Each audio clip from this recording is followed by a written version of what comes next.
So, Linda, what has caused the Utah, Florida, the areas that have chosen to stop adding fluoride to the water? What has led to those decisions? Was that push from the community or the scientific community? I don't think the push was from the scientific community. I think there were a number of papers, some of them that came from the organization I used to head, the National Toxicology Program. Last August, they finally were able to publish their report, which was a systematic review of all the studies up until that time of the developmental neurotoxicity of fluoride. And the data was pretty clear. And then in January 6th, they were able to publish the meta-analysis, which is where you actually combine all the different studies. Instead of looking at them all individually, you try to put them together. And the conclusion for that was, again, that developmental fluoride during development was neurotoxic. And that study also indicated that if you looked at some of the best studies, and some of the studies where the levels of exposure were the lowest, they were still seeing those effects. There have been a number of meta-analyses that have been done in the past couple of years that have all shown developmental neurotoxicity. Many of them have not been able to associate that with specific levels of drinking water fluoridation. But I think that the fact that you had these two major federal publications, that you had the Cochrane report that came out and said, hey, there really isn't, you can't see much benefit to water fluoridation today. And then I do think that the Secretary Kennedy's opposition to fluoridation has had an impact. And so I think there are a couple of things that have all come together. I will not be shocked if some other states do the same thing. I'm not sure. I mean, I am sure that if I were pregnant, again, been there, done that many years ago, I would not be drinking fluoridated water while I was pregnant. And I would not, for that occasional formula bottle for my baby, it would not be made with fluoridated water. I think that is a step that would not be hard to take, that could be done imminently. I think the decision of whether you fluoridate intentionally the drinking water supply needs a lot more analysis. Oh, there's one other thing I forgot to mention. Fluoride Activation Network. It's a group that has been anti-fluoridation of water for many years. And they sued US EPA because EPA is the one that regulates fluoride in drinking water. And the level of that EPA has allowed is unbelievably high. It's a level where we know there is extreme dental fluorosis. We know, and there are other effects. It's 4 parts per million.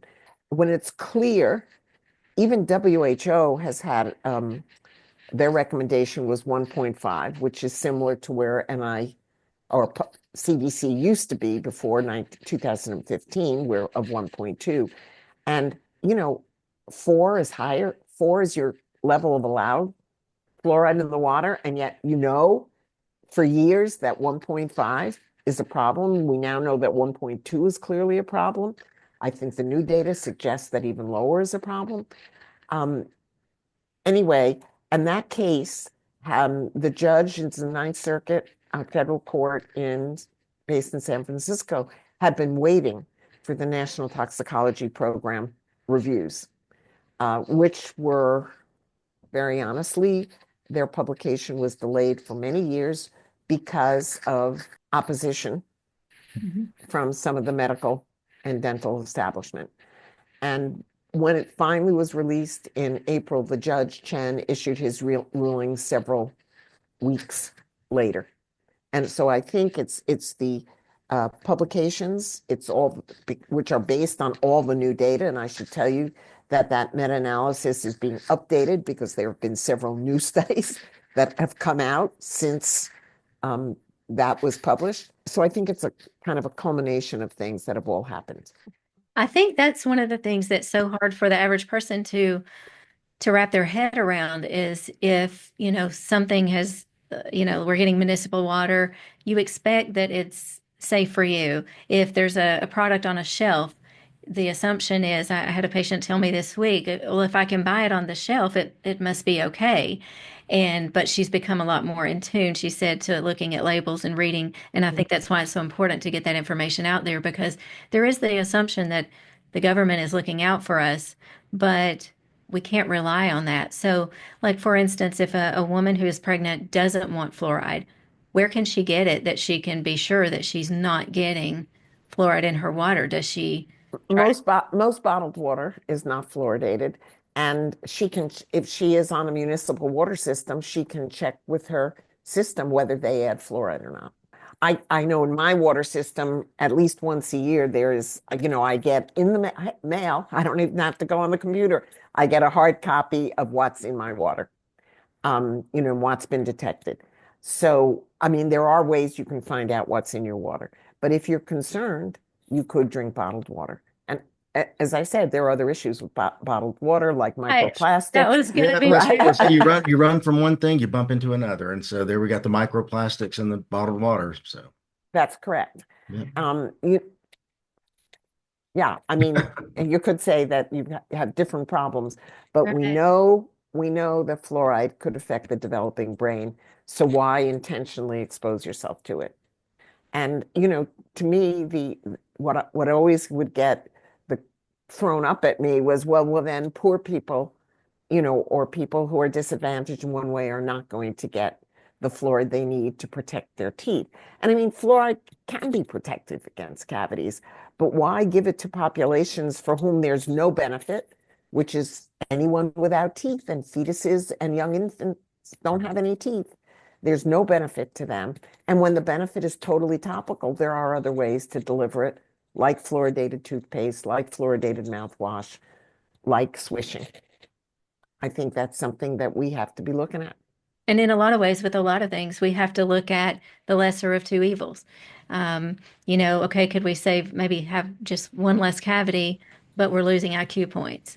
So you have to weigh that all out. And just like with the bottled water, and you start worrying about microplastics. And then, a Brita filter, those types of cartridge filters, I don't think those will filter out fluoride, will they? They will not filter out fluoride, but they might filter out the microplastics. I don't know the answer to Right. that.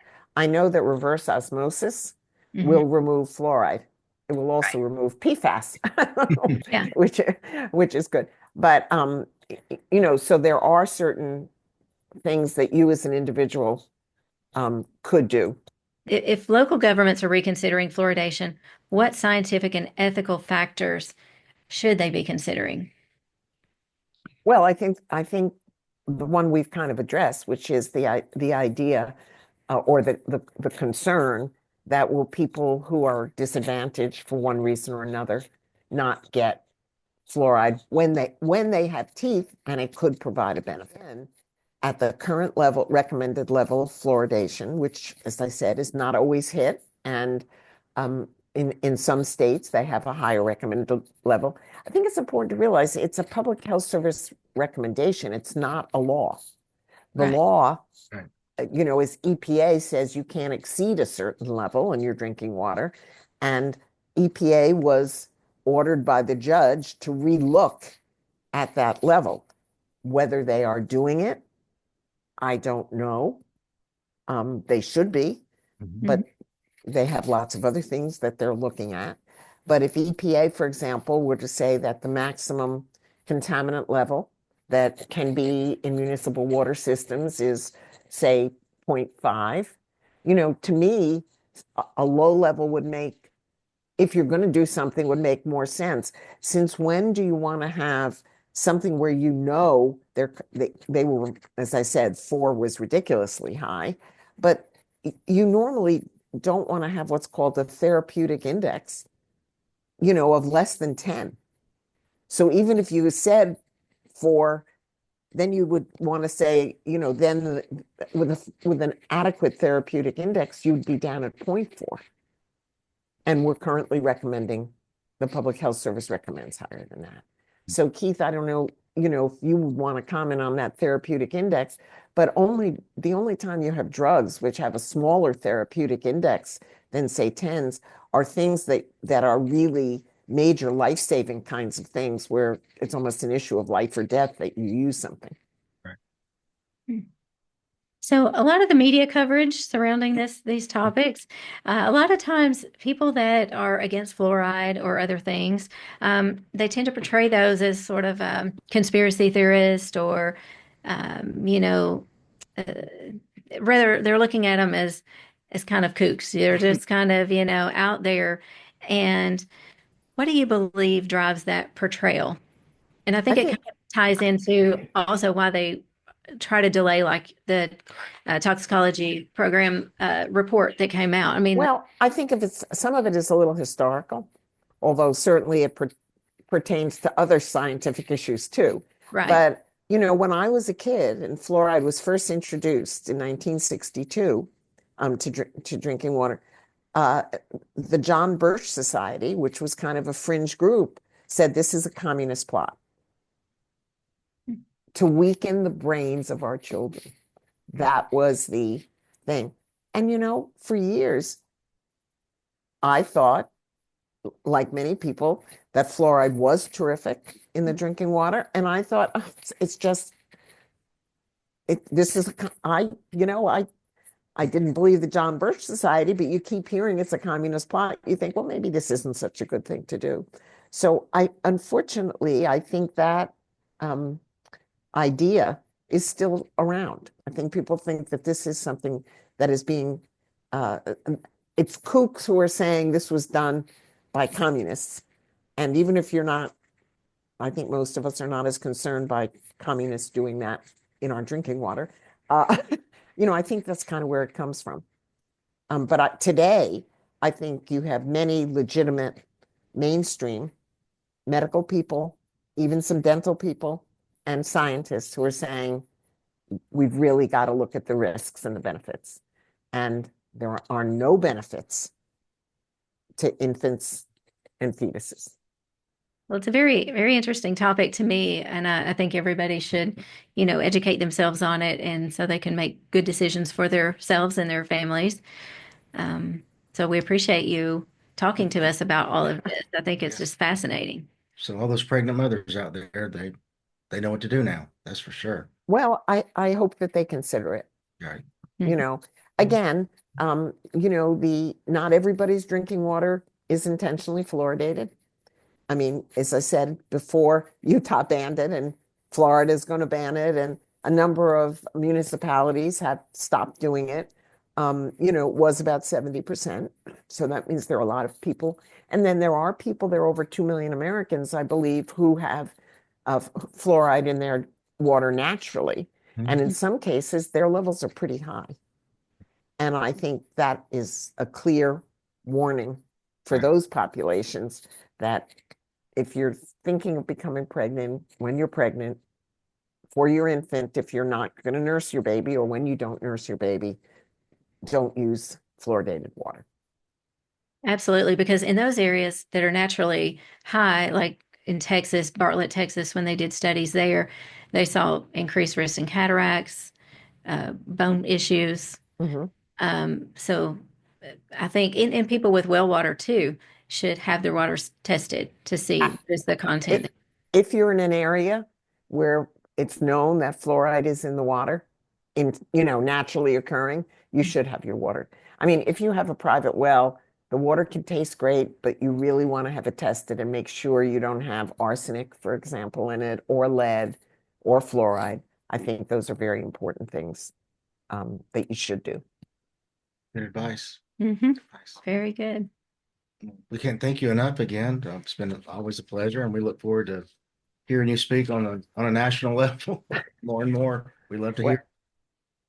All right. well, happy to do that. And it's been a pleasure. You guys ask such good, educated questions. Angie, you've done a lot of homework and Yes, you it did. I shows. have done a lot of homework and I just find it fascinating. And there's so much information out there if people will just take the time to look at it. And I mean, I think most people can look at the information and make a really good decision because the science is clear. If you just read the science, it's very clear. Correct. All right. Well, thank you so much for joining us. It's always a pleasure. It's been a pleasure. Thank you.